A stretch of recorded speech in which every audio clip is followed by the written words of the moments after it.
हा ढोकळा बघा किती सुंदर जाळीदार आणि स्पॉन्जी आहे. हा बेसनाचा ढोकळा नसून आपण इथे मस्त मुगाच्या डाळीचा ढोकळा केलेला आहे आणि यामध्ये आपण पालक सुद्धा घातलेली आहे, त्याच्यामुळे हा पालक मूग ढोकळा म्हणू शकता आणि तो जो अतिशय हेल्दी आहे. चला तर सुरुवात करूया आपल्या पालक आणि मुगाच्या डाळीचा ढोकळा तयार करायला. नमस्कार, मी सोनल्स रेसिपीजमध्ये तुमचं खूप खूप मनापासून स्वागत करते आणि आजच्या आपल्या या मस्त आणि हेल्दी अशा रेसिपीला सुरुवात करूया. इथे मी 1 वाटी सालीची मुगाची डाळ आणि अर्धी वाटी तांदूळ असे भिजत घातले होते. तर 2-3 तास भिजत घालायचे म्हणजे हे छान भिजतात. मुगाची डाळ भिजायला जास्त वेळ लागत नाही, पण यामध्ये आपण जो तांदूळ घातला आहे तो पण भिजायला पाहिजे. म्हणून मग हा ॲटलीस्ट 2 ते 3 तास भिजवायचा आहे. त्यानंतर इथे मी हे पहिले स्वच्छ धुवून घेतलं, मग पाणी घालून ते भिजवून घेतलं आणि आता 3 तासानंतर आता आपल्याला हे बारीक करायचंय. तर मी हे जे आधीचं पाणी आहे ते टाकून दिलेलं आहे आणि दुसरं परत पाणी घेऊन आता ही आपण डाळ छान बारीक करून घेऊ. इथे मी सालीची मूग डाळ घेतलेली आहे, पण तुम्ही अख्खे मूग पण घेऊ शकता किंवा मग बिना सालीचे जे पिवळे मूग असतात ते पण घेऊ शकता. फक्त रंग त्याचा पिवळाच होणार, म्हणजे हिरवा होणार नाही, एवढं फक्त लक्षात ठेवायचं. हे बघा असं बारीक आपलं पेस्ट तयार करून घ्यायचं. त्यानंतर परत दुसरी बॅच पण मी तयार करून घेते, बारीक करून घेते. पहिल्या बॅचमध्येच मला इथे कोथिंबीर हे सगळं घालायचं होतं, तर मी त्यामध्ये विसरली, मग आता इथे घालत आहे. तर थोडीशी कोथिंबीर घातलेली आहे, अर्धी वाटी. त्यानंतर 3-4 मिरच्या, 1 इंच आल्याचा तुकडा घातलेला आहे, थोडं जिरं पण घातलेलं आहे आणि या पद्धतीने अगदी थोडं 1 ते 2 टेबलस्पून पाणी घालून आपण हे बारीक करून घ्यायचं आहे. त्यानंतर इथे मी पालक थोडी ब्लांच करून घेतली. ब्लांच म्हणजे काय, तर गरम पाण्यामध्ये, उकळत्या पाण्यामध्ये पालक ठेवायची 1 मिनिटं. त्यानंतर याला एकदम थंडगार बर्फाच्या पाण्यामध्ये ही पालक टाकून द्यायची आणि त्यातलं सगळं पाणी काढून मग ही आपण बारीक पेस्ट तयार करून घ्यायची. तर ती जी प्रोसेस आहे त्याला ब्लांच करणे म्हणतात. तर ते करून घेतलेलं आहे आणि ही पालक पण आपण आता याची पण प्युरे तयार करून घेतली आणि ही या बॅटरमध्ये जे आपण तयार केलं त्यामध्ये घालून घेतलेलं आहे.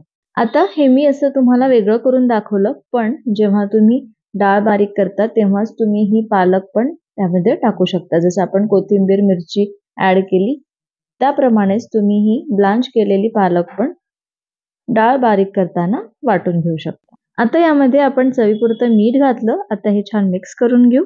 जसं नेहमी आपण ढोकळा करतो त्याआधी पूर्वतयारी जी करायची असते तीच आता आपण करून घेणार आहोत. तर इथे ज्यामध्ये मला ढोकळा लावायचा आहे त्या प्लेटला मी तेल लावून घेत आहे आणि स्टीमर पण मी एकीकडे गरम करायला ठेवलेलं आहे, म्हणजे ज्यामध्ये पाणी घालून स्टीमर पण उकळायला, म्हणजे ते पाणी उकळायला ठेवलेलं आहे. आता हे जे बॅटर आहे आपलं ते जास्त आहे आणि या प्लेटमध्ये बसणार नाही इतकं पूर्ण बॅटर. तर मी 2 प्लेटमध्ये हे ढोकळे लावून घेणार आहे. तर मी अर्ध बॅच म्हणजे जे काही आपलं बॅटर आहे त्याचं अर्ध पोर्शन घेतलेलं आहे आणि एका बॅचमध्ये किंवा एका बोलमध्ये 1 चमचा मी इनो घातलेला आहे किंवा फ्रूट सॉल्ट पण म्हणू शकता, ते घातलेलं आहे आणि लगेच मिक्स करून हे जे बॅटर आहे याचा आपल्याला सगळ्यात आधी ढोकळा तयार करून घ्यायचा आहे. तर माझं स्टीमर मोठं आहे आणि 2 प्लेट्स आहे त्याच्यामध्ये ढोकळ्याच्या, तर मी दोन्ही पण लावू शकले असते. पण मी सुरुवातीला 1च लावून घेतलेली आहे, कारण कधी-कधी त्या प्लेटमधलं पाणी खाली जातं आणि मग दोन्ही प्लेटमधले किंवा खालची जी प्लेट आहे त्यामधला ढोकळा ओला होऊ शकतो. म्हणून मी ही काळजी घेते, जेव्हा आपण ढोकळा करतो तर तेव्हा मी एकदा 1च प्लेट लावते. तर तसंच मी करून घेतलेलं आहे. यामध्ये आपण इनो घातलेला आहे आणि हे छान मिक्स करायचंय. तर तुम्ही बघू शकता किती छान फ्लफी झालेलं आहे. तर असंच आपलं बॅटर आपल्याला पाहिजे आहे. मग आता आपण तेल लावलेल्या या प्लेटमध्ये हे बॅटर ओतून घेऊ आणि हो, ही एक काळजी घ्यायची जेव्हा आपण इनो किंवा सोडा घालतो ढोकळा करताना, तर ते छान मिक्स करायचं. हलक्या हाताने मिक्स करायचं, पण व्यवस्थित पूर्ण बॅटरमध्ये तो सोडा किंवा इनो मिक्स झालं पाहिजे. हे बघा या पद्धतीने मी या प्लेटमध्ये घालून घेतलं आणि वरून थोडंसं तिखट घालत आहे. तिखट असं स्प्रिंकल करत आहे. आपण ऑलरेडी मिरची घातलेली आहे. जर तुम्ही मुलांना टिफिनमध्ये हे देणार असाल तर मिरची नाही घातली तरीही चालेल, पण एक चांगली टेस्ट येते. नाहीतर मुगाच्या डाळीचा उग्र असा वास येतो. त्याच्यामुळे एक किंवा 2 मिरची तुम्ही घालू शकता. मुलं खाणार असेल तर कमी घातली तरीही चालेल. आता हे आपल्या नॉर्मली ढोकळ्यासारखं 15 मिनिटं स्टीम करून घ्यायचं आहे आणि स्टीम करताना गॅस मोठाच ठेवायचा. तोपर्यंत आपण इथे तडका तयार करून घेऊ. आता त्यासाठी मी 2 टेबलस्पून तेल घेतलेलं आहे. तेल इथे जास्त घेतलंय कारण ढोकळ्यांची क्वांटिटी जास्त आहे. तेल गरम झाल्यानंतर सगळ्यात आधी आपण मोहरी घातलेली आहे. तर मी इथे 1 टेबलस्पून मोहरी घातली. ती छान तडतडली आहे आणि एवढे जे क्वांटिटीमध्ये ढोकळे होतात ते 4 ते 5 लोकांना नाश्त्यासाठी इनफ होतात. मोहरी तेलामध्ये छान फुटल्यानंतर यामध्ये आपण 2 मिरच्या घातल्या. पाव चमचा हिंग घालून घेऊ. भरपूर असा कढीपत्ता घालायचा आहे. कुठलाही तुम्ही जेव्हा ढोकळा करता तेव्हा फोडणीमध्ये जर कढीपत्ता घातला तर त्या ढोकळ्याची किंवा दुसऱ्या कुठल्याही पदार्थाची चव अजूनच वाढते.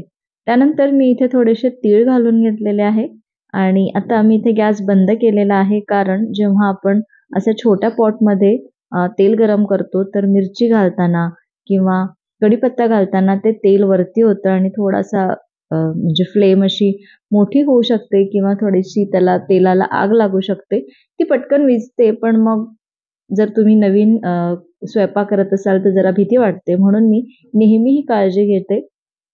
मोहरी तडतडतपर्यंत गॅस चालू ठेवते. तेवढ्या वेळात व्यवस्थित तेल गरम होतं आणि त्यानंतर मी गॅस बंद करूनच मिरची आणि कढीपत्ता घालते. तर जर तुम्हाला असं वाटत असेल की कढीपत्ता थोडासा अजून क्रिस्पी व्हायला पाहिजे किंवा तेल थंड झालंय तर तुम्ही नंतर परत गॅस चालू करून घेऊ शकता, जसं मी केलं आहे. इथे 15 मिनिटं झालेली आहे आणि आपला ढोकळा पण छान मस्त स्टीम झालेला आहे. मी तुम्हाला कट करून दाखवते. इथे ढोकळा आपल्याला गरम गरम कट करायचा नाहीये. कधीही ढोकळा काढल्यानंतर 10 ते 15 मिनिटं त्याला थोडं थंड होऊ द्यायचं आणि त्यानंतरच त्याला कट करायचं. नाहीतर व्यवस्थित कट होत नाही. यामध्ये आपण सगळी फोडणी घालून घेणार आहोत. वरून थोडीशी कोथिंबीर आणि खोबरं कीस घालून घेऊ.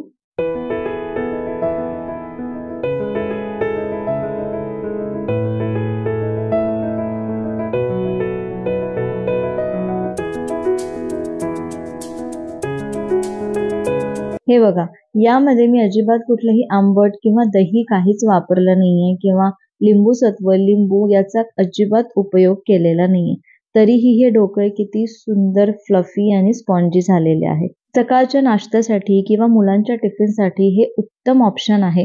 कारण यामध्ये आपण मुगाची डाळ वापरली आहे जी हेल्दी आहे. त्यानंतर पालक वापरलेला आहे, तेही मुलांना अजिबात आवडत नाही तर तेही त्यांच्या पोटात जातं. बघितलं किती मस्त ढोकळा झालेला आहे. हा असा ढोकळा तुम्ही घरी कधीही करू शकता. मुलांना टिफिनमध्ये देऊ शकता जसं मी सांगितलं आणि सकाळी नाश्त्यालाही करू शकता किंवा संध्याकाळी कधी तुम्हाला डिनर करायचं नसेल तर 6-7 वाजता हे जर खाल्लं की पोट हेवी होणार आणि तुम्हाला पुढे नंतर डिनर करायची म्हणजे रात्री जेवायची पण गरज पडणार नाही. तर असा हा मूग डाळीचा आणि पालकाचा ढोकळा नक्की करून बघा आणि मला कमेंट करून नक्की सांगा. हा व्हिडिओ आवडला असेल तर एक लाईक करा, जास्तीत जास्त शेअर करा आणि अजूनपर्यंत चॅनलला सबस्क्राईब केलं नसेल तर नक्की सबस्क्राईब करा. पुन्हा भेटू अशा मस्त मस्त रेसिपीज सोबत. तोपर्यंत धन्यवाद.